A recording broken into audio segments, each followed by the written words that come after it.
जय हिंद एवरीवन, स्वागत है आपका इंडियन डिफेंस न्यूज हिंदी में, जहां आपके लिए लेकर के आते हैं इंडियन डिफेंस के प्रमुख अपडेट्स को सबसे पहले। और आज के इस वीडियो में फिर हम आपके लिए लेकर के आए हैं दिन भर के टॉप डिफेंस अपडेट्स को, वो भी कम से कम समय में। तो चैनल को सब्सक्राइब करना मत भूलिएगा। तो आइए शुरू करते हैं आज का अपना ये एपिसोड।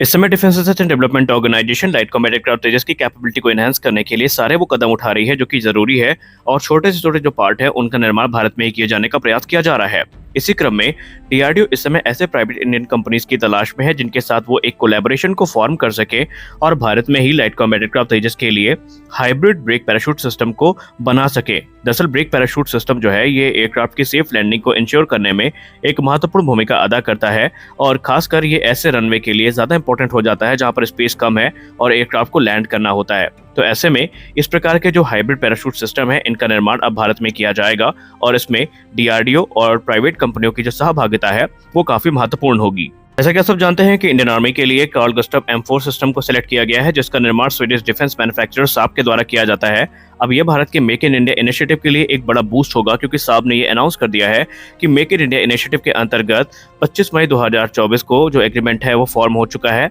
और अब इसका निर्माण भारत में किया जाएगा। बेसिकली कार्ल गुस्ताव M4 जो है ये एक नेक्स्ट जनरेशन का shoulder launch multipurpose weapon system है, जो कि मैन पोर्टेबल है, और ये एक मल्टी रोल वेपन है। खासकर अर्बन वॉरफेयर में इसकी भूमिका काफी महत्वपूर्ण होती है, क्योंकि ये अपने रोबस्टनेस के लिए जाना जाता है, इजी टू यूज के लिए जाना जाता है, और अलग अलग कॉम्बैट सिचुएशन में जो एडॉप्टेबिलिटी है इसकी काफी बेहतरीन है, और एक बड़ी संख्या में इंडियन आर्म फोर्सेस को अब ये मिलने वाला है। हम सब जानते हैं कि ज्वाइंट वेंचर प्रोटेक्टिव कार्बाइन, जिसको हम JVPC के नाम से जानते हैं, इसकी अपना एक महत्व रहा है, और इसमें इंडियन आर्म फोर्सेस की सर्विस में ये कई बार स्पॉट भी हो चुकी है। ये अपने इनोवेटिव डिजाइन के लिए जानी जाती है, क्योंकि ये एक कॉम्पैक्ट, लाइट वेट और रोबस्ट वेपन सिस्टम है जो कि बुलपुप कॉन्फ़िगरेशन में देखने को मिलता है। अब ये जो अर्बन वॉरफेयर है इसमें एक महत्वपूर्ण भूमिका निभाती है, लेकिन इसमें एक समस्या है। इसमें इस्तेमाल की जाने वाले जो एमुनिशन है जो कि 5.56 × 30 mm के हैं, इनको लेकर के एक बड़ी दिक्कत ये है कि इस समय इनकी उपलब्धता को सुनिश्चित कर पाना थोड़ा मुश्किल हो रहा है। अब ये स्टैंडर्ड 5.56 × 45 mm के जो नेटो राउंड्स हैं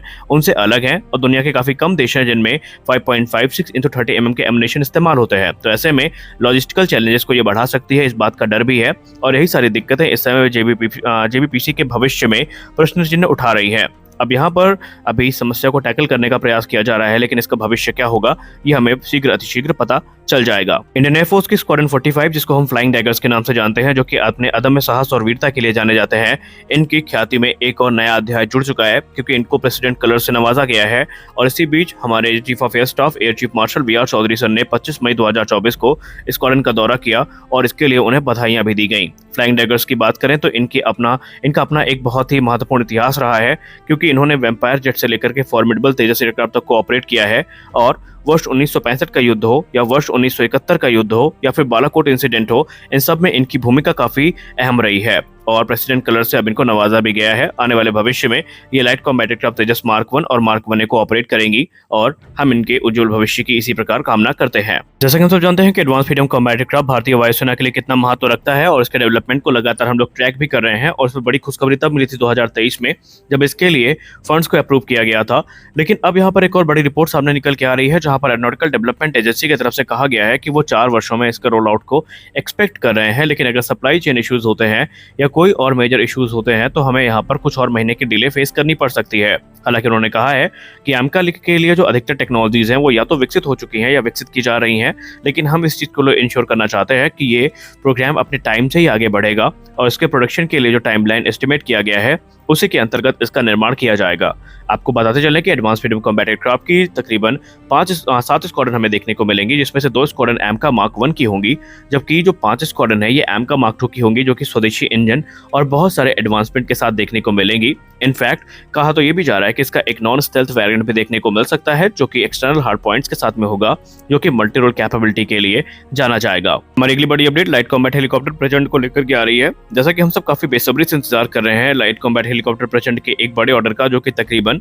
156 की संख्या में हो सकता है, तो इसको लेकर के एक बड़ी अपडेट सामने आई है। IDRW की रिपोर्ट में ये कहा जा रहा है कि इंडियन मिनिस्ट्री ऑफ डिफेंस बहुत जल्दी 156 की संख्या में जो लाइट कॉम्बैट हेलीकॉप्टर प्रचंड है इनके ऑर्डर को मंजूरी दे सकती है, जो कि तकरीबन 45,000 करोड़ रुपए की एक डील होगी, लेकिन इसका जो निर्णय होगा ये कैबिनेट कमेटी ऑन सिक्योरिटी की मीटिंग जो कि अगस्त के अंत तक होगी उसमें लिया जाएगा। हालांकि ये नए गवर्नमेंट के फॉर्मेशन के बाद होगा और ये पता चलेगा 4 जून को कि नई सरकार किसकी होती है, और उसके बाद ही जो कैबिनेट कमेटी ऑन सिक्योरिटी की मीटिंग होगी उसको आयोजित किया जाएगा और संभावित है कि उसमें 156 की संख्या में जो हेलीकॉप्टर्स हैं इनकी खरीद को मंजूरी मिल जाए। इसके पहले 15 की संख्या में जो लिमिटेड सीरीज प्रोडक्शन के हेलीकॉप्टर्स हैं ये ऑलरेडी इंडियन आर्म फोर्सेस को डिलीवर किए जा चुके हैं, जो कि क्रमशः इंडियन आर्मी और इंडियन एयरफोर्स को मिले हैं। इस समय इसमें एंटी टैंक गाइडेड मिसाइल का जो इंटीग्रेशन है वो चल रहा है, जिसके बाद इसकी जो कैपेबिलिटीज हैं वो और भी ज्यादा इनहेंस हो जाएंगी। हमारी अगली बड़ी अपडेट एक ऐसे प्रोपेगेंडा को लेकर के है, एक ऐसे मिस इन्फॉर्मेशन कैंपेन को लेकर के है जो कि आईएनएस विक्रांत को लेकर के चाइनीज जो बॉट्स हैं उनके द्वारा फैलाई जा रही है। दरअसल चाइनीज कम्युनिस्ट पार्टी जो कि सीसीपी के बॉट्स हैं